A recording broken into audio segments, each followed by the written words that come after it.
All right, ladies and gentlemen, here we are, another episode of BopCast. I never know what episode number we're on, but I think it's like 27 or 28 at this point. But today on the show, we have Kirsten Bashford. I want to thank you for coming on the show today. And, we've been friends for a long time. And honestly, this is overdue. She has a lot to talk about, a lot of art that she's created. So thank you for coming on. Thank you for having me. I appreciate it.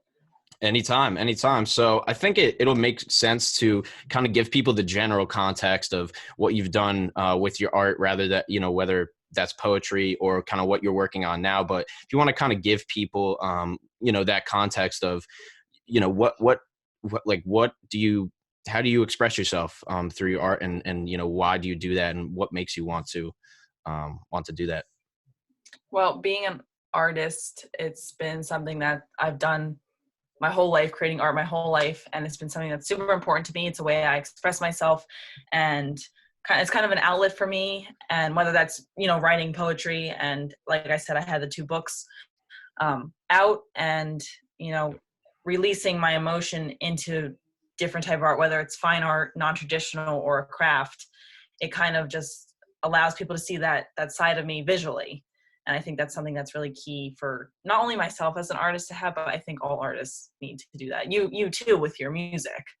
Yeah, it's funny because we both do this art thing, and we do it completely differently. Mine is just, you can't touch my art.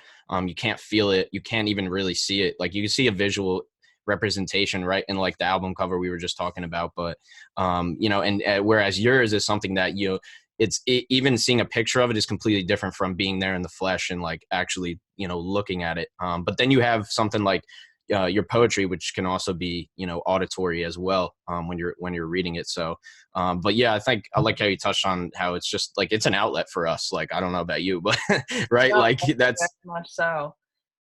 And I think even though you can't physically hold yours, in some sense you can't physically hold mine, I think we can still both gain a feeling from it. That's really the main thing, is what emotion does it inflict, because that's the basis of art, right? Like, it puts you in a feeling, it takes you back to a time, it makes you think of something, it gives you a feeling and it can like change your physiology in the moment, which is kind of right. And the biggest thing is not only having your art and your work connect with yourself, but you want to connect to your audience too.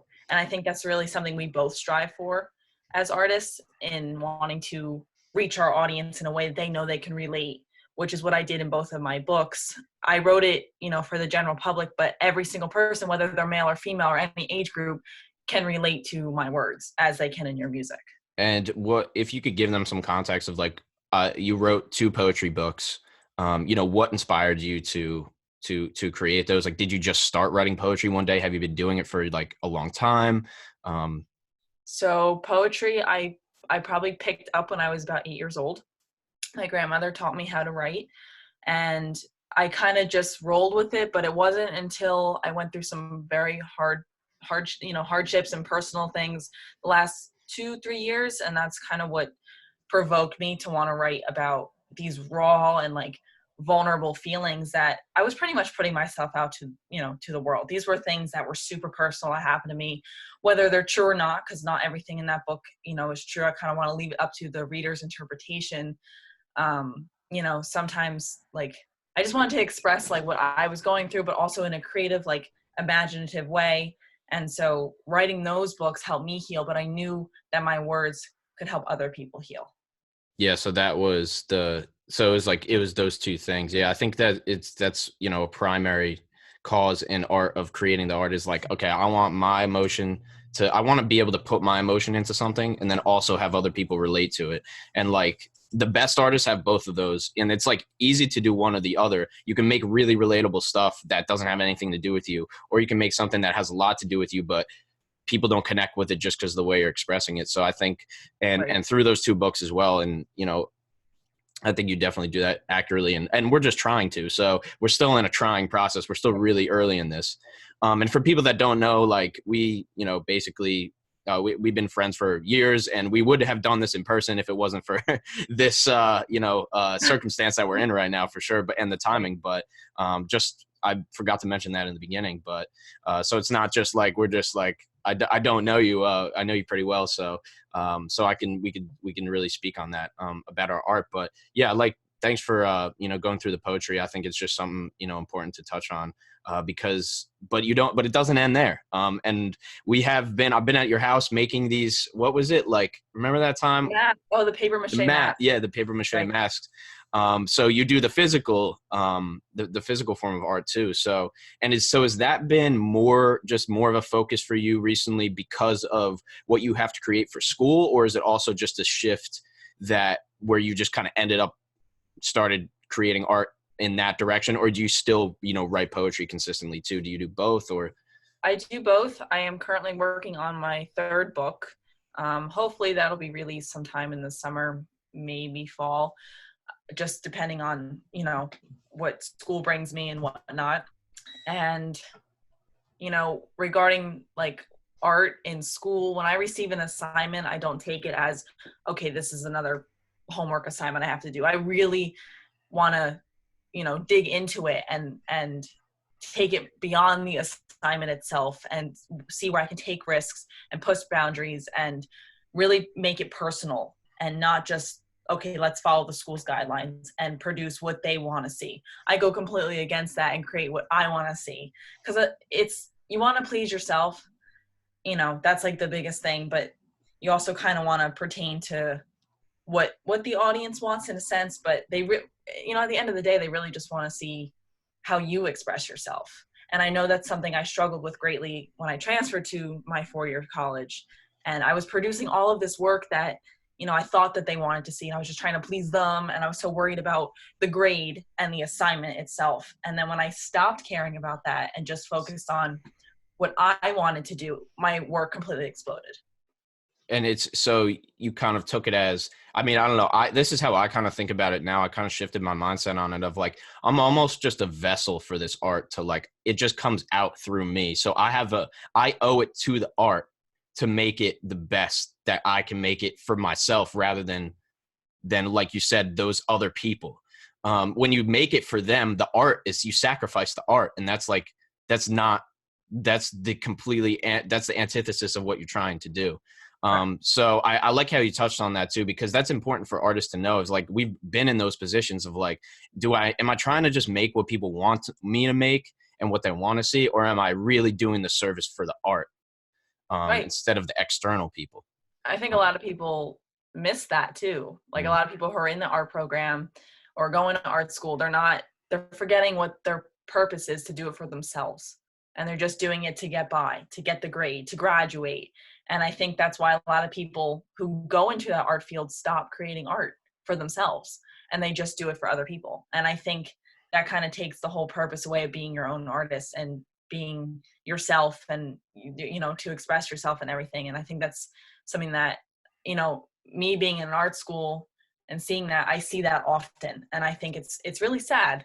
It's a shame, because I know without art, I don't think I would be able to function. Like, that is my outlet. That is that's what I do to, it's just a huge part of my life. I know for myself, I've been hired to do like creative things where like people have said like, oh, you're hired to like just be creative with this. And then I've had like my ideas shot down and like not good enough and like things like that. So it's like it does get a little weird sometimes when you're mixing the art, the creativity with something like school or business, where there's these external factors that have to play into it, where you're trying to just be kind of unlimited in your creativity. And then when you're limited, something like school project or something where like, if I could just make this 10% more me, then this would be, exactly what I want it to be. But I feel you on that. But yeah. So what do you think about that? About having almost the limitations of a project, or like the expectations of, I have to get this graded by these people, so I'm going to try to make it in that light. That was one of my biggest issues that I faced when I transferred there. And I had actually, shared with these professors that I felt stifled as an artist and that I couldn't be myself within my art around them because it wasn't what they wanted. And once I let that go and I completely stopped caring, I started producing art that was actually meaningful and that actually proved to them what I can do, what I am capable of. And I'm a self-trained artist. Sure, I've taken all these classes, throughout my college career, but I don't think I've learned as much as they want you to gain from it. Like, I feel like I can do more with my own training, everything that I taught myself. And I've learned through other experiences outside of school. And once I started bringing those elements into my art, it completely changed everything. And then when my professors saw what I was creating, what I truly wanted to create, they realized that they misjudged me completely. And that's great that you just stood up for yourself. Like, you're like, listen, if this is about the art, let's make it about the art then. Like, let's not because politics ruins everything. I feel like, Right. I've had the experience at my school where I have worked on a song for 3 or 4 weeks, like worked with one of my partners who, ex-partner, but I'm way too in this business mode. He was actually my drummer, and we create music together. He's a songwriter, guitarist too, and we were working on this song for 3 or 4 weeks. We were grinding like we practiced twice a week. We're either jamming or we're in the studio mixing and recording, but we were just working on this particular song so we could audition to open for this big artist that's coming to my school. I think now probably it's not going to happen just because of this, but regardless of that, we were working on this song. I submit the song and I didn't even get chosen like past the first round. And last year I was like third in the entire thing.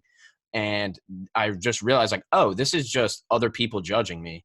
That's it. Like, it's just other people who don't understand my art and who are just handpicking the things that they want. And so I asked them, so I said, what is the criteria for this? And they said, we choose what we feel is best.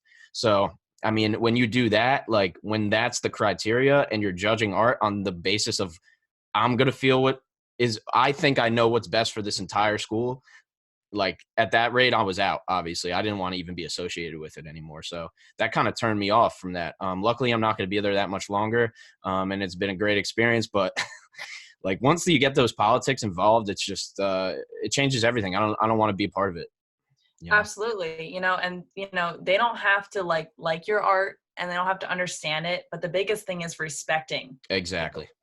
And yet, if they don't have that respect for you, it changes everything. And then at the end of the day, it doesn't matter whether they like your art or not, or whether they care. Like, you become so frustrated. And I knew I had to get that, out of my mind. I've been told that I'm not a real artist before, just because my art's so bizarre, because it's non-traditional. It's not a typical painting or a drawing or a sculpture. It's mixed media. And, I had to get that out of my head, because I am a real artist. This is just my interpretation. I could be doing a technique wrong. Sure. Correct me on that. But they can't take away what's in here, in the mind and in the heart, because what comes out of that in your art, that's yours. Nobody can take that away from you. And I think a lot of people, they don't see that, and they have a hard time with that, it becomes so frustrating with me, especially, I'm so passionate about this, as you are with your music. And if somebody tries to, be assertive in their opinion, it gives the wrong message. Yeah, and you want to I take the criticism too. Like, I know I really appreciate the criticism from people who are at a higher scale than me, like the people that are higher up, like artists who are kind of farther in the industry and things like that. The people who aren't there yet, the people who don't release music, I just don't. Usually, I can't learn anything from what they say, just because you just haven't been in that position, so and that's kind of how it is too, and that's the position they're coming from. They don't realize how the creativity works. They don't realize all the work you have to put in, all the second guessing that goes into, like, halfway through the piece, is this even going to work, right? Like, halfway through the song, is this even going to be a full song? I've spent like 8 hours on it so far. Like, am I just going to ditch this? Like, they don't see the whole background, right? They only see the piece that you put out, or the song that you put out. And it's hard for them to process. And the process is literally everything. And I was just on a podcast the other day talking about literally the back end, like the planning for anything. The process is everything. The finished product that's what the world Doesn't sees. matter. The finished product doesn't matter.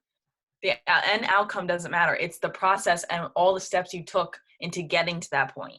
Yeah. And you have the good days and the bad days, your levels of frustration, people turning you down, feeling like you can't do it, wanting to throw your whole project out. Or you have, the days where it's like, okay, I'm going to get this done. I want to produce, A, B, and C out of this end result. But, in the end, it really doesn't matter. It's all about that preliminary work and that extra planning you do and those extra steps and those risks you take Yeah. as an artist. When And it all these comes to being an things artist. that Yeah, you go, that's out of your way to do. Yep. And so I think that brings us to, the piece that you're working on now. And that's really like wanted that to be the emphasis of this. So if you could just start off like, what was the, what was the basis of it before, like the instructions? I said, like, it was a project that you Correct. had some kind of instructions for, right? So what were those? And then what kind of, led you to where it is now? And like, what's the name of it? And if you could just kind of explain it. And then we'll kind of go into more detailed questions. This was a project for senior year for graduation. It is the course that I'm enrolled in is called Senior Exhibition. So you're planning your exhibition for this course, and pretty much the whole class is just critiques. You bring in work every week and you get critiqued on it, and the professor kind of guides you to where you should be going with your show. But end result is that you want to create something for you, and that it's your work, and that you're really kind of doing your own thing. But it's not just creating art. Like, there's a lot that goes into it regarding receptions and event flyers and business cards and resumes. Like, this is a big deal. You get put in a gallery, you're showcasing what you've learned and what you know how to do over the last 4 years per se. Wow. And you take different levels of this course in preparation for your senior year. Being that I've only been at the school for a year, I have not had their training. I went to community college for the first 2.5 years of college and left with an associate. So with that being said, I only have so much training from the school I transferred to. So I really kind of went into this blind. I don't have, much of what they like their training. It's kind of my own. And the latest installation, which I think many of the people that follow me on Instagram have seen, I really didn't give much insight. I just kind of posted like pictures of this. So I could see why people were a little confused, because it kind of just came out of nowhere. And due to the whole coronavirus pandemic thing, my show was canceled, reception was canceled. So I had to set up my installation in my dining room at home, in which I will be FaceTiming my professors for my critique. So it should be interesting. And so my installation is called The Viewing. And it is a collection of work that embodies the raw quality of life and death as seen through nature. The original inspiration was from my grandfather, who is a hunter and taxidermist. And his whole living room is filled with things that he had killed or, and used for me and whatnot, and to decorate his home. And as a child, I was always very frightened by that, but learned to kind of accept it and see the beauty in it. As dark as I thought it was, there's a lot of beauty in it, because it's kind of celebrating these creatures' lives in a sense. And so he was the main inspiration for this. And he took me hunting a couple times when I was a child, and I did archery for a long time. So being exposed to that, especially in the area that we, grew up in, like it wasn't uncommon, but I think it kind of led me to being so interested in outdoors and in nature and all these creatures that we have that roam the earth. And so it kind of like sparked this, all right, how can I manipulate the afterlife of these creatures and celebrate their life and death in a sense. So I came up with The Viewing, and inside the installation, you're seeing into a taxidermist's living room, but she has since passed on, in the sense that the taxidermist is a woman, or being me or whatever, and all her creatures live on. And so it kind of just like took off from there. And then my main source of materials is all from nature. So over time, I had a collection of skulls and snake skins. I had various feathers and furs. My grandfather had provided a lot of the materials. I have gone out and collected them myself. I've had friends give me a lot, so I do appreciate it, because it's not only me being a part of the show, but I have a lot of people who were a part of it indirectly, which I think is really great.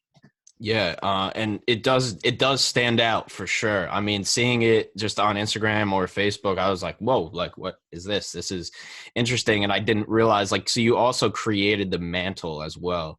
Correct. And like So for that, people that are watching on my podcast, I will like link it down below too so people can get the context. But yeah, so you yes, created that whole thing. that fireplace was made out of cardboard, and a lot of people did not realize that. They thought it was just part of the house. I And did. Yeah, I thought it was part of the house. Yeah. And I've yeah, been in so, your house, so I should know. right. So Yeah. it's the dining room, and that dining room, I had completely cleared out the table and all the other furniture in there and made a living room. And yes, so that fireplace took me 7.5 hours. I did it in one day. Completely just out of cardboard and hot glue, and then I spray painted it and added wooden like decorative embellishments to it. And then I really wanted to resemble a fireplace, so I got a cover and candles, and I had dead flowers, and I think it really looks realistic. And I added all of the other elements that a fireplace would have. Yeah, it looks extremely realistic. I thought it was completely. I was like, wow, she just set up an entire living room with this, with her artwork and everything. So you explain what it's about, but is there something specific you're trying to say with the piece, or is something specific you want people to know that they would, interpret from it, or Well, you'd like them the to interpret? first piece that I created was it was the head of a buck, and I had decorated it in very like bright colors, but bloody colors. It was red, and there's a lot of gold, and there's dead roses and lights. And when I created that piece, I was in a dark space. That was the first piece I created. I created that piece over a year ago, and being that I was in a dark space, you could kind of sense that. And through a lot of these pieces, you can tell I've got a lot of subconscious thoughts going on and stuff that I didn't even realize until after the piece was made. So that darkness kind of set like an eruption off for the rest of the pieces. And after that, I just started working with various skulls and other materials, and I just wanted to find ways that I could manipulate them, and just really, honestly, I just wanted to celebrate life and Mm. death, like that full circle, Yeah. and just how society takes, like, I don't know, I feel like society's a little like bizarre with how we handle death and how we look at it, and especially with animals, we hang them on our walls. Like, Yeah, I was gonna if ask you you that. Is it, also the life and death of like animals? Like, are you getting into the um animal portion of it because it's just it's not only a hot topic, but it's just something that is just a real thing in our country. Like we do, kill a lot of animals. So did it have to do it, or were the animals more of a representation of like the human cycle, or was it the animal and the human life and I death? think it was the animal and the human cycle combined, definitely. I don't think it's to raise awareness of the fact that we kill so many animals. Yeah. I think it's more just like, so because like all the animals that I used in this installation were not harmed. They were not killed for the purpose of art. I Yep. had found them already deceased. Mother Nature was doing her thing, taking care of like of them decomposing and everything. And I just wanted to kind of embody that in the installation and just really celebrate that individual creature's life in a sense. Yep. It blew my mind, to be honest with you. It's literally what I sent you too. It was so obviously out there in a good way. Like, so it was just very unique. Like I just never seen a piece like that. And I wanted to, you kind of touched on it, but like the decorations of each of them, it's not like you just had these heads just there like alone by themselves with no, with just the head itself. You actually like, decorated it. So like what were, other than that first piece that you said you were kind of, in a different time, you created that a year ago, but the newer ones that you were just working on, like what do the decorations mean? Like what are you trying to say with, having them different colors and different schemes? Right. So I couldn't just glue things together. That was part of the assignment of what not to do. I Because see. if you're gluing things together, it gets very craft like. And I still want to keep that fine art aspect in it, even though, again, it's non traditional. But I manipulated the bone, and I took a Dremel, which is a type of drill, small for fine details, and I actually carved into the bone, which takes about anywhere from 2 to 4 hours, which is actually minimal time. And I did different almost like a mandala If you're familiar with those, they're related to art therapy and they're very therapeutic. So as I was creating these mandala shapes into the various skulls, it was very relaxing in a sense. And the way I carved into as a circular shape kind of represents that whole circle of life, that cycle. And so that was one of the ways I manipulated the bone. I did use spray paint. I used various other materials like fur and dried flowers. That's a big part. And then I also did a small science experiment in which I crystallized some of the skulls. I don't know if you saw those, but for the people who did see those, that process is borax, which is a laundry detergent, and you boil that until it heats. And then you take food dye and pick whatever color you want, and you set the bone into a mason jar with that chemical reaction or mixture for about 8 hours. And then over time, it causes, as the water cools, the borax starts to harden around the skull, causing a crystallization process. So that was another way I really wanted to manipulate the bone and turn that. I wanted to keep the creature, visible, like you could tell what it is, but add an artistic element to it. Yeah, I think that was other than the fireplace, I think that was the coolest part. The crystallization, that was just so different. I've never seen that done in that way before. But I want to touch on a couple of questions that we had that a couple of people sent in before this. So the first one being, are you going to show? I know, like you said, things are getting canceled now. So it's you're not having the, showcase that you thought you were, but are you planning on showcasing this in the future in like different galleries and things like that? Ideally, that's the goal. Yeah. I would love to have that opportunity in hopes of the show being rescheduled at some point. I hope that there are people from other galleries in Philly or New York that will be interested in my collection or installation and want to have it featured elsewhere. I have had artwork in a gallery in Philadelphia in Fishtown, and that kind of got me exposed, got my name out there a little bit. Different type of work, but it was still a good way to get my name out there in the art world. As of now, I'll just be I'll be traveling, taking it to different areas, different craft fairs. Everything is for sale in that entire collection. The whole installation is up, so anybody who is interested in purchasing it can message me or email me. Yeah, I was going to ask, do you sell like all of your art, or do you, so this piece is for sale? Like, how does that work? Entire installation, all of the individual mounted skulls, and like the snakeskin chandelier, the cowhide carpet, the fireplace, everything is available for sale because I think it's important for it to be, my collection to be kind of scattered, and so everybody can enjoy a piece of it. Yeah, so that's part of it too. You don't mind, one person having this skull and the other person, somebody else having this skull. It's more about, it's going to speak to everyone differently. Yes, 100%. And it does. It's very interpretational. That's really the basis of it, right? And I know this installation it's bizarre, it's out there, it could be uncomfortable, unsettling, and I definitely wanted that reaction from my viewers. And I know it's not for everybody, and they don't have to understand it. I just think, but there is a specific audience who does really connect with this type of work. And it's just, there's a market for everything. Everything. Yeah. And that's what I'm realizing too. Most of all with creating art and putting out the music and things like that, it's like, I'm not concerned with convincing anybody, and that's not my job, and I don't have to. And if you don't believe in the vision, then move on and find somebody else, so, but that's hard as an artist too, because you want to like convince people that you're good. Mm-hmm. Absolutely. Well, I mean that, but also you want, I don't know. I mean, for me, I just try to impress myself every day, whether it's through my art or my poetry. That's the healthy way to go about it. And that's the transition, the mental switch that you make the more that you go into this. Like, we've been in it for years now, so we kind of get that. But I think if at like 16 and I was like making my first songs, like I wasn't thinking about how am I going to impress myself. It was more just like, I want people to listen to this. So I think you're not at 16. I don't think you're at that point of like being an individual and like self-realization and like self-efficiency.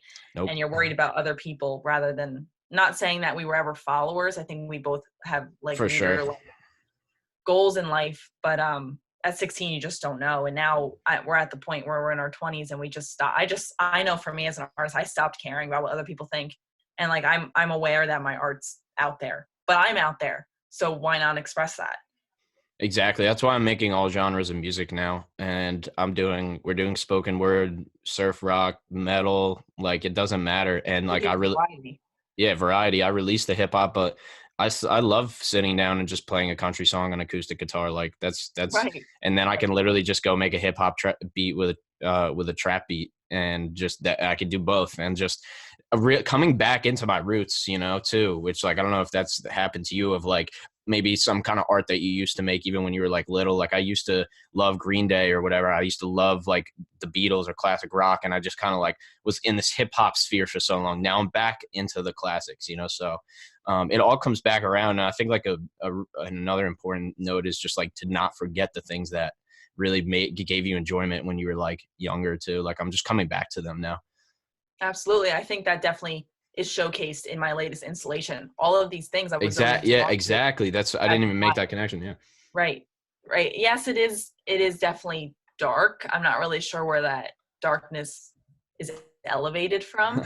I don't know why I chose the living room of a taxidermist. I don't know exactly why it's called, the viewing just seemed fitting, but I like that feeling of walking into my installation being uncomfortable with the vinyl of the piece of music that I picked, and the crackling sound of the fire that I have, and the low lighting, and just that absence of a human energy, but the presence of all these creatures.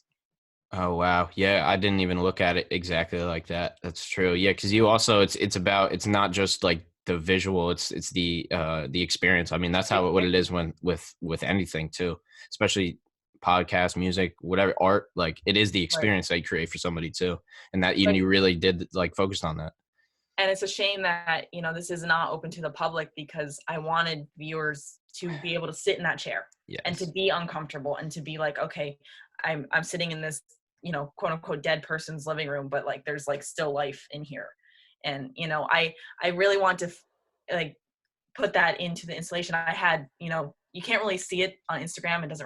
The video doesn't do justice, but there are cigarettes in the ashtray, and there's a pair of boots that are pretty muddy, and the fire's still on, like the fire's still burning, but there's nobody, there.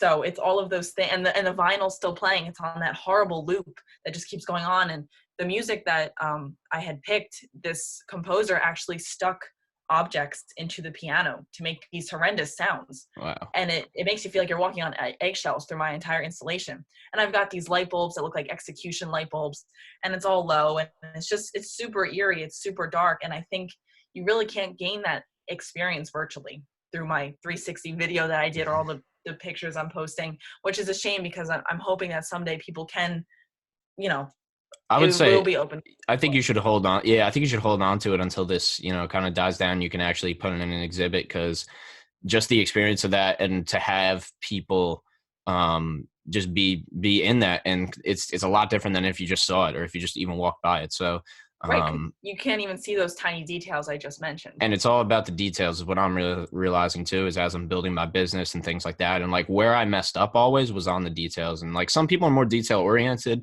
and less on the big picture. I'm more big picture and less on the details. So trying to make that Okay. up right now. And just kind of you know, implement that self-awareness of like, nah, man, you can't just let that go. You can't let that one word go. You got to fix it, So, I but, think and your it's, details are coming out, though, in other elements, in your album cover, in your merchandise, the way you advertise. That's all detail oriented. It doesn't necessarily have to be in the product yeah, that true. you're 100. trying Yeah. to It's everything that explore. surrounds it too. You're right. You're right. Right. And that's a huge And, part of it. And I think, what do you think about like your brand, like as an artist? Like, are you focused on that? Or like you said, you're kind of getting your name out in the art world. I'm somewhat familiar with the art world a little bit, but not really, not the current state of it. So I was going to, which is another question I had, was like, are there any, like, do you follow trends? Do you keep up with like what's happening? Are you trying to build like an art brand too, or just your name? I know it's kind of broad, but Yeah, I definitely just my name. Because I do travel with my art. I do very well, as an entrepreneur and a saleswoman selling my work. I'm not really looking to establish anything big. I'm not up to date with the media because I don't have an art page. I don't have a poetry page. I sell my books on Amazon, and it's word of mouth. My art's not online. Like, I'm definitely not up to date with that kind of stuff. I feel like as I should be, especially in our generation, we are so tech involved. I think I'm too far. So I think we're at like a good, like we have to both find this balance. I feel like I'm always trying to go to the like newest thing. And then, yeah, but I think, yeah, that balance is key. Right. And I just want to focus on making non-traditional art that's custom creations and filling custom orders. And I'm not looking to please, a vast group of people. It's more like, when it happens, it happens, because I can go, months really, really well of selling everything. And then, then it comes down to, I'll have a dry spell. Yep. That's business. That's a Right. business cycle right there. Yeah, I'm doing it right now. I'm in it right now, as well, trying to create this. But yeah, I honestly, I think we touched on every single thing that I wanted to. But if there's anything specific that you would like to wrap with, or at least just have people know, anything you're currently working on, anything for sale, the book, whatever you'd like folks to know. Well, as for my poetry, if, anybody wants to check out my books, they are called Flowers from My Heart and Wildflowers under KJ Bashford, both available on Amazon, or you can, DM me on Instagram at Kirsten Bashford, buy them directly. All of my art from this installation is for sale, but will be on hold until later notice. So if you want to reserve a piece, that's no problem at all. In the meantime, just keep your eyes peeled on my page because I'm constantly creating. Go follow her. Keep up. She's on Facebook and Instagram, always posting the art as well as the poetry. And yeah, all of the links for both of her books are going to be in the bio as well as her social pages. So, you guys know the spiel. BopCast, we're on all platforms, even the ones nobody uses. That's Spotify, iTunes, Google Podcasts, Apple Podcasts, YouTube, anywhere podcasts are found. Thank you so much for watching. And thank you, Kirstin, for coming on BopCast today. I really appreciate it. Thank you for having me. It was a great time. Anytime.